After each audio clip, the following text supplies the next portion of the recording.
Welcome to the Fantasy Champions Fantasy Football Podcast. Here's your host, Morgan Colby and Rick Lemon. Oh! Whoa. Football! Yeah. Yeah! I'm glad to see you excited despite your team being 1-5. Oh, I gave up. Okay. Yeah, it's over. Like, I've given up. Yeah. I go into every game and I'm like, all right, let's go, Mac. Let's go. Maybe I'll be good this week. Yeah, you sound exactly like that. Yeah. Let's go, Mac. I sound exactly like Mac. Come on, like, Mac Jones. Yeah. I sound like Mac does when Mac's talking to the team. Gets in the huddle. All right, guys. Bill. What was the call again? Oh, yeah. 35 right. 6 left on 5. Mac, there is no 5. Shut up, David. I'm trying to run the team. Next play. Interception. Anyway, we got Thursday night preview for this show. Excited for week 7 to start. It's fall. I love the fall. It's my favorite time of year. I gotta get some pumpkins on my front porch though. Gotta get some pumpkins carved. Yeah, dude. Don't slack. He's slacking. Rick lives in an apartment, so he doesn't know the struggle. Yeah, dude. I just eat and sleep here. He's eat and sleep here and leave. I do love the fall though, so we're getting it's football season. Hey, this is it, full fledged. We're in football season. This is great. I feel good about it. But we got the Jaguars, we got the Saints. We're going to talk about this game, break it down, give our picks, go through some of that other stuff. Before we do, check out our website, fantasychampions.com. Follow us on Twitter, Instagram, Facebook, TikTok. If you're listening on Apple Podcasts, Spotify, Stitcher, and the other podcasting platforms, please leave a review and share us with your friends. If you're watching on the tubes, subscribe, click the bell for notifications, like, and comment down below any questions you may have. So, yeah, we're going to break down this Thursday night football game. How you doing, Rick? You doing all right? No, okay. How about you? Oh, I'm doing exactly how you would expect I'm doing. Which is... Well, the Pats suck. And watching all these baseball teams, friggin' You're watching baseball still? I'm not watching baseball. I get the highlights. So I watch all the highlights from the games and freaking guys bat flips and home runs and fans going nuts in the stands and the beer flying everywhere. And it's just like... You wish that was you, huh? Yep, I do. I miss it. I miss freaking screaming in the middle of my living room when somebody makes a ridiculous diving catch. The best time of year. The fall is the best time, and it's being ruined for me in my sports teams. But you know what? End of October. Dude, we got hockey right now, bro. You can watch the Bruins, dude. They're undefeated. Dude. I'm all set with that garbage. They're 2-0. I'm ready to watch the Boston Celtics. Okay, let's roll. So that'll be fun. That'll be fun when we get there. But anyway, I like to watch all the other football teams, and I'm a full-fledged Lions fan. So let's go. Let's go, Detroit Lions. You're full-fledged Lions fan? Yeah, full-fledged, all in. Lions. Let's go. Okay. Buckle up. Well, Dan Campbell train. Dude, I bet Lions fans are already buying Super Bowl tickets because they think this is finally their year. Yeah, they're freaking. They freaking spent $5,000 in Super Bowl tickets to watch the rematch between the friggin' Eagles and the Chiefs. Yeah. Eagles are a fraudulent team, by the way. Yeah. Yeah, I think they're a little fraudulent, little frauds. You think so? Yeah, I just like not Dallas. A Jalen Hurts guy. Honestly, I hope it's San Fran and in Miami. That would be a fun bowl. That'd be a classic bowl too. Yeah, Miami. What is it? Mike McDaniel coming from his old pro the storylines. The storylines, man. That would be a good Super Bowl. NFL is trying to make that happen. I was watching the Patriots on Sunday, and it's like those Vegas refs, dude. They'll do anything. Oh yeah, dude. They'll do anything.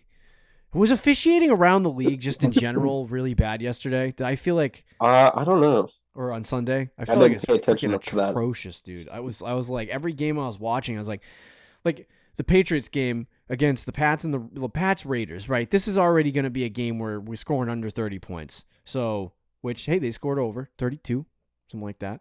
Oh, wow. But it's a low-scoring game. And it's like, it's nothing anybody wants to watch. You beating a dead horse, and these refs threw like 20 friggin' flags. It's like, what are we doing? Just let them play the game. They both suck.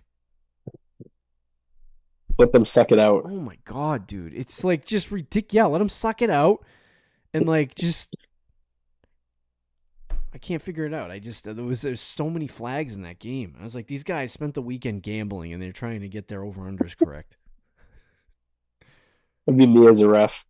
Seriously. What? Where am I coaching this? Las Vegas. Okay. Pass interference. Pass interference, defense. End of that Bills game. They called pass interference to give the Giants one extra shot. One more chance. And then the final shot of the game, another one that was blatant, more blatant than the first one. I know. I was going to say, like, the one that got him to the 1 yard line, they could have easily let go. 100% But that second one, it's like, it was almost like. But the second one was like, that was more of a penalty. It was like, we can't throw the flag. We can't throw the flag on this. Because we already threw it. Because we already threw one. So if we do it again, we look like we're bagging the game. Now, I was facing Saquon Barkley, so my heart dropped when they threw that pass interference flag and it put him on the one. I was like, they're just going to run it with Barkley, right? That's what they probably should have done. But they did the play action, and I was like, yeah! And then it was like almost pass interference again. I was like, if this is just not meant to be this week for me. Yeah, if Barkley got a touchdown there. Anyway, sorry. Long monologue later. I felt like officiating was terrible, but hopefully it's better this week. Jaguars at Saints, though. This game is going to be interesting. Saints don't score a lot of points. Jaguars do, depending on the week, but it's Thursday Night Football, so we'll see what happens there. The over-under for this game is 40 points, so it tells you what Vegas thinks about. I think it's going to be a classic Thursday night suckfest. Yep. This is like a 21-18 game. We're going to score Maji.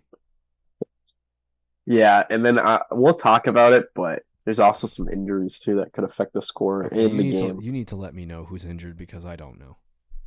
Well, should I let you know now? Yeah, let's do the injury report. Let's go, Rick. Well, Trevor Lawrence got hurt at the end of the game. No, he didn't. Come on. On Sunday with a knee injury. And then they asked Doug Peterson. He said he might be able to play this week, unsure. And he was listed as a non-participant on Monday. I think he's going to play. Because it wasn't like a serious injury, but it's still a very quick turnaround. Okay. We'll talk fantasy. Is a chance. We'll talk fantasy implications in a second, but Trevor Lawrence is down. Who else?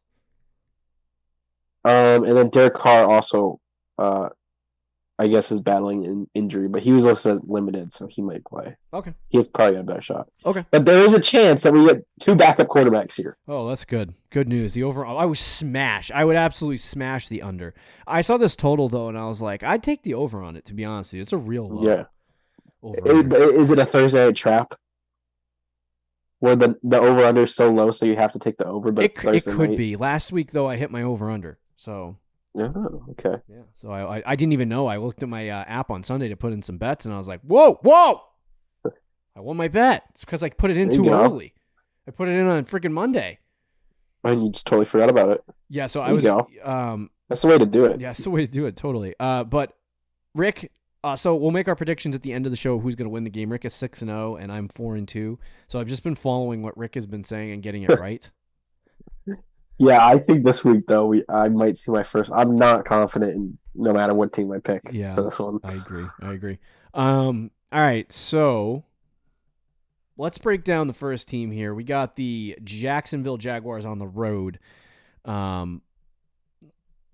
It's going to be an interesting game, especially if Trevor Lawrence is out because they got C.J. Beathard coming in replace. So I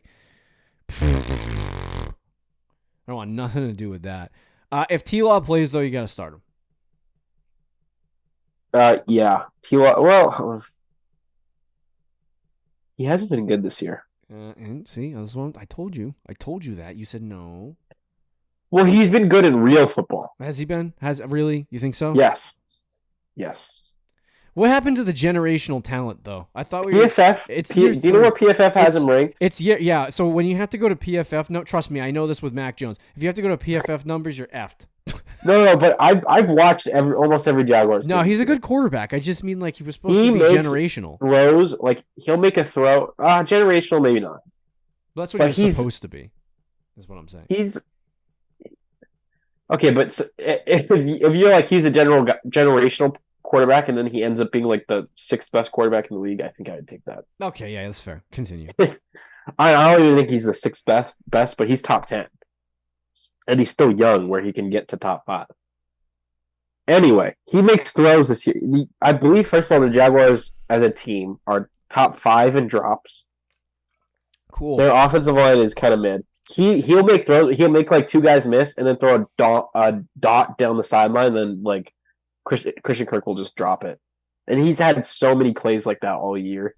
Yeah, and he's able to move the ball pretty easily. And then every time it's like Herbert last. I'm going to say Trevor Lawrence this year might be Herbert last year. Where everybody was like, "Oh, is Justin Herbert even really good? Look at his stats. Look at his stats." You bring up a good point because Trevor Lawrence right now, 18, 9, 15, 16, 15, and 15. So he's been consistently floating around 15 points a game, but he has not had a 20-point fantasy performance, and it's Thursday Night Football against the Saints, who actually have a decent defense. So I don't know. I probably would lean to no if I have a better option to start. Okay, we got. He's also battling an injury. You know what? Rick and I are going to say sit Trevor Lawrence. I would say sit. All right, there you go. I mean, you might not have any other options. At running back, we got Travis Etienne. And Etienne's just a ride or die, man. You just got to ride him. Yeah, just ride 100%. He's a top 10 running back this year. It's great. Love it. He's actually RB3 as of right now. I don't think that's going to last. But... Yeah. What are expectations against this team? I think they can actually. I think he comes back down to earth a little bit. I think they can run the ball. The last 2 weeks, he's been really good. I don't know, Jim. I'm not saying he's bad, and he's still a start. I'm just saying he's not going to get 36. Okay, you're limiting expectations, so then when he gets 20, you feel better. Is that maybe? All right, yeah. All right, let's talk about the wide receiver. Plus, last time I talked down on Etienne, he went off. So. Yeah, that's true. At the wide receiver position, we have a couple of guys. Zay Jones he battled an injury this week. I don't know if he'll be back for this game, but he's had a couple of interesting performances. Been good when he's out there. Yeah, he's been good when he's out there. Christian Kirk has also been good when he has been out there. What's going on with Searids? What's going on with our boy, our breakout player this year? Yeah, he's been disappointing. He's been disappointing. Can I trade for him? Is that he has like I tried to trade for him before we made our trade. Yep. Where I asked about him, and he said that Calvin Ridley is still his guy. That's what he told me. Oh boy, in the DMs. Take lock. Okay. So cool. But yeah, a little bit. But Ridley, yeah, he's still. I mean, he had 8 targets this week. He had 8 targets the week before. So like, he's still involved. He just he's too inconsistent. Yeah. What do the point totals look like for him? I don't have my numbers in front of me. 24, 5, 7, 11, 20, and then this week 6. Okay, so he's just mid. Yeah. He's just mid, yeah. And he, I will say too, Christian Kirk, like, he's kind of, it's not like in the beginning of the year, it seemed like it was going to be Ridley was the 1 and Kirk is the 2. Yeah. But now, ever since the first, 2 weeks, it's been 1A, 1B. Yeah, I think there might be and Doug Peterson also said in a press conference a couple weeks ago that they wanted to stop forcing the ball to Ridley and get the other guys involved. Oh, that was a good real quote. No, kill me now. So. Yeah, I mean, I would start Searids this week. I would start Calvin Ridley this week. Yeah, he's still a start. Yeah, he's still a start. Kirk, maybe. Zay Jones, I'd leave out. Christian Kirk is a start. Yeah, Christian Kirk's a start, and then Zay Jones, I'd leave out. Now, big switch here. If it's CJ Beathard, I'm considering benching everybody. So yeah, agreed. Just take that with except Etienne. Except Etienne, yeah. I would sit Calvin Ridley, Christian Kirk, yes, Jones. Agreed. All 3 of them would be on my bench, so I don't want anything to do with them if it's Beathard. If Trevor Lawrence is in, Ridley, Kirk go. Zay Jones desperate, maybe. No, I agree. All right, tight end, we have Evan Ingram. Now, this is the one guy that I do think is the other option if Beathard is playing that you might be able to get away with because the backup quarterbacks tend to go to the tight end position for whatever reason. The safety blanket. As a little bit of a safety blanket. So I would go with Evan in both situations here. He's still a top 5, top 6, top 7 tight end. So I'd go with him, but I don't know about you, Rick. No, I agree. He's probably starting no matter what. Either way, Evan Ingram is he's not tight end an 6 right elite now. tight end, but I mean, for the tight end position to get like 9 to 13 points every single week, that's pretty good. Yep. So there you go. There's your Jacksonville Jaguars. Not a lot of stuff going on here. No, they've had their moments on offense, but they've definitely been inconsistent. Yeah, very inconsistent. Do you think that? Go ahead. Because from watching the Jaguars, it's clear that they have ability, and they do have game. Like last week, they had 37. Yeah. So like they can put up 37 in any given week, but for sure, I don't know what it is. Yeah. Bad news bears sometimes. Yeah, unless if they put up 30 again this week, they have back-to-back 30+ point weeks. Then oh yeah. If they start doing like that's what they need to do, honestly. Like, but I just there's a lot of inconsistency in the offensive production, and they got some tough defenses coming up too to play against, like the Saints this week. They have Steelers next week. Then after the bye, they have the 49ers. So like, if they put up like 28 to 32 points a game doing that against that slate. Oh well, then then Super Bowl. Did you know Super Bowl option? Did you know the Dolphins are averaging? Oh, I think it's 570 yards per game. That's unreal. It's actually stupid. I just saw that stat and I was like, oh my god, that's actually stupid. Yeah, they only average like 32 points per game. I think the Patriots. I was gonna say if you're considering like greatest offenses of all time, the 07 Patriots were around 35 or 36 points per game. Like and that was 2007, dude. Yeah. That's unreal. That's everyone's like this might be the greatest offense of all time, and I'm like, extrapolate whatever 07 was to what it would be now with how good that offense was. Holy freaking crap. Anyway, let's talk about the Saints. So Saints are at home. Yep. Derek Carr is their quarterback, possibly. Honestly, I don't. Some people would disagree with this. I'm not like a massive Derek Carr guy, but I do think he's decent. But I don't see a fantasy difference between what Jameis Winston can do for his fantasy assets and what Derek Carr can do for his fantasy assets. I don't see a difference between those guys. So agreed. If Carr is out and Winston is in, I don't think it affects the rest of the team, to be honest with you. I expect Carr to be in this game. Would you play Derek Carr this week? No. Okay, I wouldn't either. So Derek Carr is out against Jacksonville. Jacksonville, actually, one thing I will say, their defense has been very good this year. It's been not elite, but it's been... They have Trayvon Walker's been okay. Yeah, he's not as good as Aiden Hutchinson. They definitely screwed that pick, but he's at least decent. I saw that pick and this is what I'm talking about, Rick. Like, you were asking me why we can't tank the Pats, why I don't want them to tank. I don't like tanking because I can't deal with bad football. I also hate horrible football decisions. I was enraged when they took Trayvon Walker over Aiden Hutchinson. I was like, what are you doing? Like, this is easy. This is an easy pick. I would smash it as a GM. Yeah. Hey, Trayvon Walker has been okay though. Yeah, no, he's been good. Okay. He's been all right. So anyway, I would find those guys interchangeable, not starting Derek Carr. Yeah, he really hasn't been a start. His best game of the season was last week, and he had 17. So. Yuck. All right, running back position. You have Jamal Williams, you have Alvin Kamara, you have Kendre Miller. Williams is out. Kendre Miller is out, not for the game physically, but just not starting them. And Alvin Kamara has actually been a decent fantasy asset at times to start the season. I think I just want to pull up his running back 21, position. 18, 17. When did he start playing? Week 3? Week 4? Week 4. So that would be running back 7. Yeah. So if you decide to take a shot on that train there, bud, you panned out. We said he was a sell high, and I still don't necessarily disagree with it. I think he could still be a sell high, but he's getting a lot of touches. And with Derek Carr likes to dump it off too. So like he's getting like 7 catches and 18 carries. Like that's a fantasy recipe for success in PPR for running back. Yeah. And there's nothing on the team right now like with Jamal Williams and Kendre Miller. Like Miller, I think would be the all-purpose guy behind. Yeah, but he's only getting like 2 touches. No, this is what I'm saying. Behind Alvin Kamara, if he was to get hurt, so like if something were to happen, I think Jamal Williams is done. But But Alvin continues to be the dude for that football team. So you got to roll with him. Simple as that.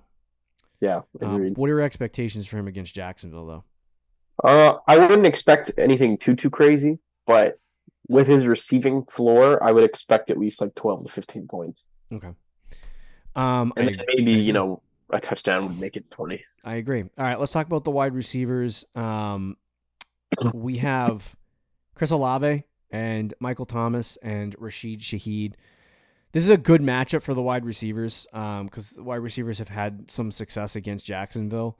So Shaheed would be a boom play if you really desperately needed a second flex and you're looking for a guy that could just blow up, but you're not anticipating a lot from your flex. Like Shaheed would be a guy that you play. Chris Olave has been disappointing this year. Yep. I'm trying to find his fantasy numbers to see exactly where he ranks on. He's wide receiver 20 right now. Yeah, so is he? Oh, hold on a second. I'm sorted through weeks 4 through 6. Sorry. Yeah, Chris Olave is wide receiver 20. Michael Thomas, who came in week 1, 10, 11, 11, 9, 10, 9. So he's basically like a second flex, I would say. Wide receiver 42. So Tank Dell's ahead of him, and he missed the whole football game. So, I don't love Michael Thomas. He's okay. He does get a lot of targets, but there's not a lot of upside there. And any touchdown opportunity goes to Chris Olave. And it's funny, the guy who leads the team in touchdowns is actually not Olave or Michael Thomas. Yeah, it's Rashid Shaheed. Yeah, freaking get out of here with that. So Rashid Shaheed, whatever. So there's only one touchdown between Michael Thomas and Chris Olave so far this season. And who has it? Olave. Yeah. I will say Olave is the guy you got to start, right? Mm. You got to start Chris Olave no matter what. I think Michael Thomas has been an okay second flex this season.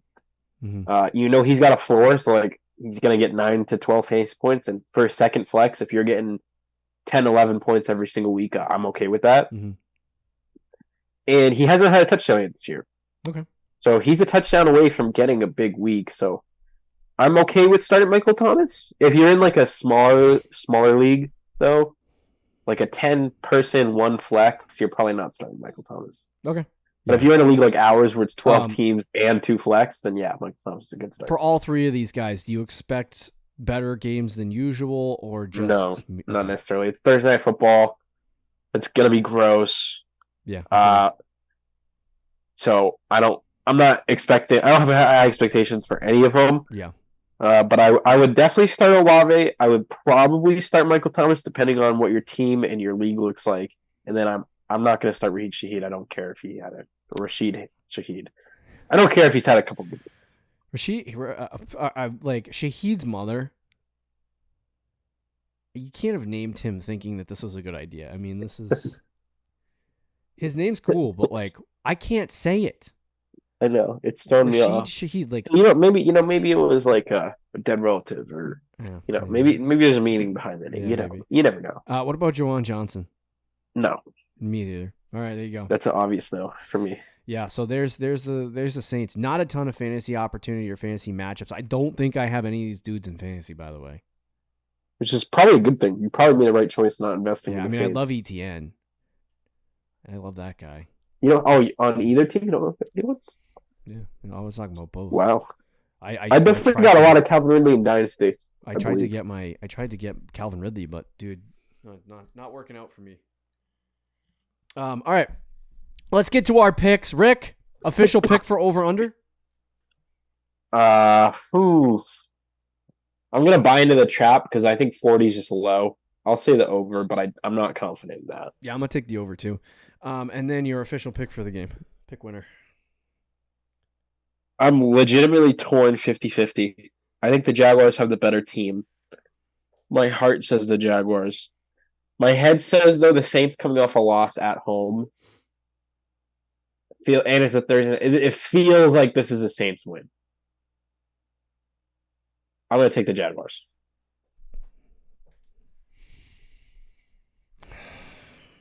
Gotta go with my heart. I was actually hoping that you would take the Saints. I think this, like, It's weird to say. I think the Saints will probably win, but I'm still picking the Jaguars. I'm going to take the Jacksonville Jaguars too. Oh, there you go. I want to take the Saints, but I don't want to run the risk. Yeah. I think the Jaguars are the better football team. Yeah, Jaguars are if all things are better. equal. They're the better football team. Like if you had to put a gun to my head and pick the game, I would say Jacksonville Jaguars. But the Saints are, they're just one of those sneaky teams that, like, they're gonna win 8 or 9. They stick in games. Yeah, they make it hard. Yep. and you're gonna have they're to at win home. Now, if there is no Trevor Lawrence, I do think. Do I have the right to flip my pick if Trevor Lawrence is out? No. Okay, well, we can do 2. Because we're both going to take the Saints if Lawrence is out. Yeah. All right, we'll just say that. Jaguars if Lawrence plays. Saints if Lawrence does not. Yeah. There you go. Let's go, dude. Let's go. Thursday night Either football. way, though, you're still going to be 2 games behind me. I like to watch Thursday night football sometimes just to see some teams that I don't normally get to watch. So I've watched Jacksonville multiple times and the Saints, so I don't know what I'm going to do with this game, but we'll see. Still got to watch it, bro. It's football. See you later.